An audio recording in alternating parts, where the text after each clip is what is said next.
Fatiha.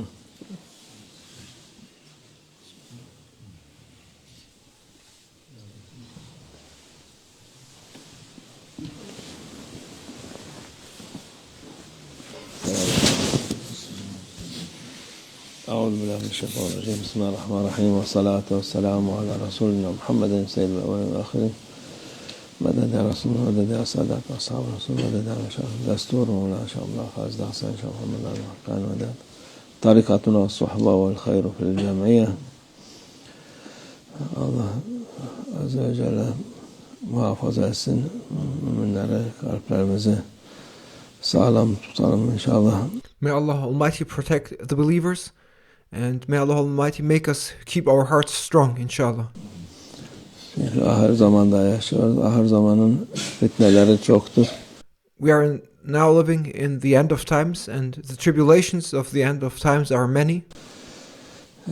Her şey zor olur yani. Everything becomes difficult. Peygamber sallallahu aleyhi ve sellem ahir zamanda matarı gayzan vel veladu gayzan ev kema kal. Yağmur felaket olur diyor ahir zamanda. Our Prophet, peace be upon him, says that at the end, in the end of times, rain will become and turn into disaster. Yağmaz onu sağar. Sel her tarafı götürür.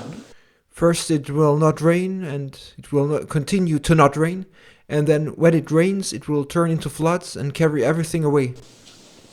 Bu dünyanın her tarafında görüyoruz. Seller, insanlar selle telef oluyor. Arazileri, mahsullar, evler yıkıp gidiyor. And we see this all over the world. People perish in floods. Lands, crops and houses are being destroyed. Bu da işte ahir zamanın işaretleridir. Ahir zamanda yaşadığımız için. These are the signs of the end of times, and we undergo these situations because we are living in the end of times. Ondan daha kötüsü vel veladu gayzan. Çocuklar da aksi olur. And worse than that, it is that children become causes of rage, meaning children becoming contrary in opposition to their parents. Aksi olur.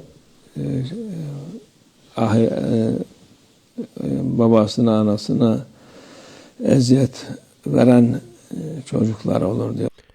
And our beloved Prophet, peace and blessings be upon him, informs us that in the end of times, children will be in a state that they will torment their fathers and mothers.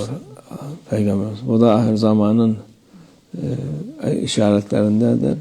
And to see children making their parents suffer is also another sign of the end of times we now live in. Bu da işte tabii terbiyeden dolayı. This is of course related to the upbringing and the way children are raised. Terbiye İslami olarak olmadığı için çocuklar da bilmeden yoldan çıkar, ailesine eziyet verir, insanlara eziyet verir, kendine de zarar verir o vakit. And as children are not raised according to Islam, children then unknowingly go astray, and they start tormenting their families. They torment people in general, and they harm themselves. Onun için ahir zamanda yaşadığımız için Allah'tan daima dua olarak hayırlı yağışlar versin. Çocuklarımız da hayırlı evlat olsun diye dua edeceksin. Therefore, as we now live in the end of times, we must always and constantly pray to Allah Almighty to grant beneficial rains, and we should pray for our children to be good children. Şimdiki insanlar çocuk artık şey yaptıktan sonra o vakit oğlumuz bize eziyet veriyor, kızımız dinlemiyor diye. And we now see people complain about their children and they say things such as our son torments us, or our daughter does not listen to us. Şeyleri baştan yapacaksınız. But when it comes to children, you must not wait till it's late. You must raise them from the beginning, according to Islam. Baştan onları güzel terbiye edip, yani çok şiddetle değil, güzellikle yolu göstereceksiniz. Adabını, ahlakını, İslam adabını, Peygamber Efendimiz'ini. You must raise them well from the start.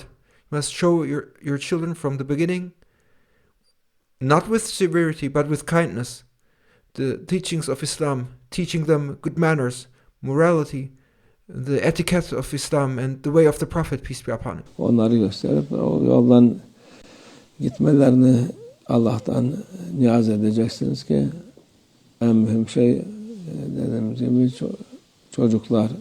So we must pay attention to how you raise your children from the very beginning, and you must always pray to Allah Almighty so that they may follow the path of Allah Almighty.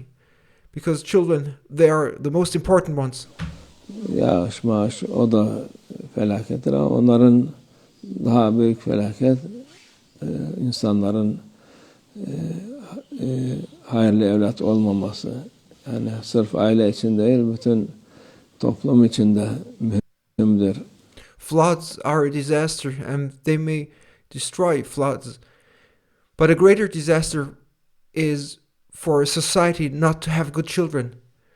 To have good children is not only important for the family itself, but for the entirety of the society. Çocuklar anasını babasını beğenmez. Now you see children that they do not like their mothers or fathers. Beş para etmeyen insanların peşinden koşturur. Instead, they run after worthless people.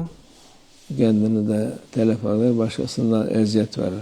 And by following those people, they destroy themselves and torment others. Onun için Allah muhafaza etsin Müslümanların, İslam'ın çocuklarını. Therefore, may Allah Almighty protect the children of Muslims, the children of Islam. Bir de o şeytan insanlar var. O bir de maddelere alıştırır. O maddeye alışınca da Allah muhafaza etsin. And there are those devilish people like Shaitan who get the children addicted to substances. And once addicted, it's very difficult for them to get rid of it. May Allah Almighty protect them. Onun için yani çocuklara da ölçülü olacak.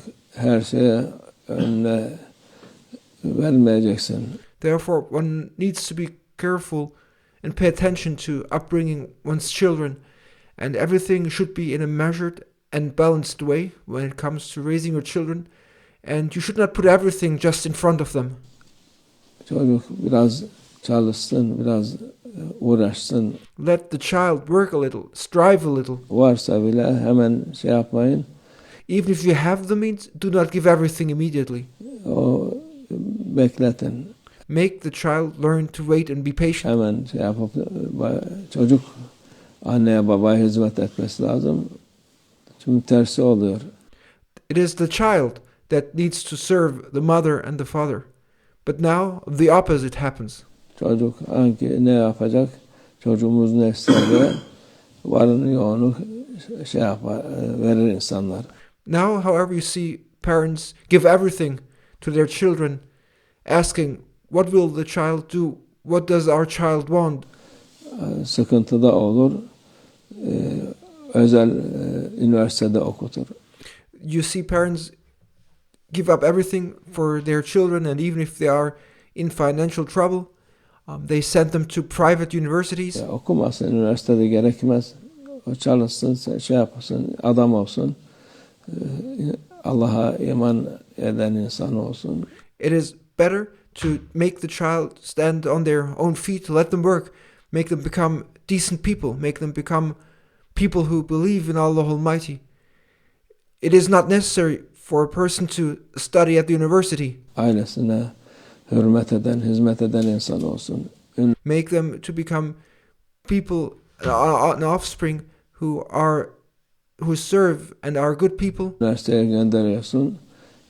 daha beter zaten But you send them to university and things even become worse. çocuk ne yapacağını şaşırmış. Oraya gidince büsbütün bozulup geliyor. Your child is already confused about what to do. And when you send them to universities, they come back completely corrupted. için okuyacak çocuğu gönder, okumayacak. O okutursun evde değil de çalışsın. Of course, there are children who may study. They have the capabilities to do so, and let them study, those who can study. But when it comes to those who don't manage to study, don't let them sit idle at home and forcing them to study. Instead, let them work. Okuyunca evde oturur. Ondan sonra çıkıp kahvelerde orada burada kötü arkadaşlarla, kötü fikirlerle dolup ondan sonra da hayırlı evlat olmasını istersiniz. When you force the children to study and they then study aimlessly, they sit at home and then they go out to coffee shops here and there. They make friends with bad people. They are being filled up with bad ideas. And then you expect that child to be a good one? Allah muhafaza etsin. May Allah Almighty protect us. Bu mühimdir. Çünkü bu en büyük hastalık. Şimdiki insanlarda çocukları okutacağım diye nerelere kadar gönderir. And this is a disease in people nowadays. They say, I will make my child study, and they force them to study, and they send them to all kinds of places without actually knowing what the child will do there. Ne yapacaklarını bilmez. Ondan sonra da şikayet eder. And in the end, you see parents complaining about what their children do. Allah akıl fikir versin hepimize. Allah doğru yoldan ayırmasın. May Allah Almighty give us all wisdom and understanding, and may Allah Almighty not separate us from the right path. Amin Allah tevfik. El Fatiha.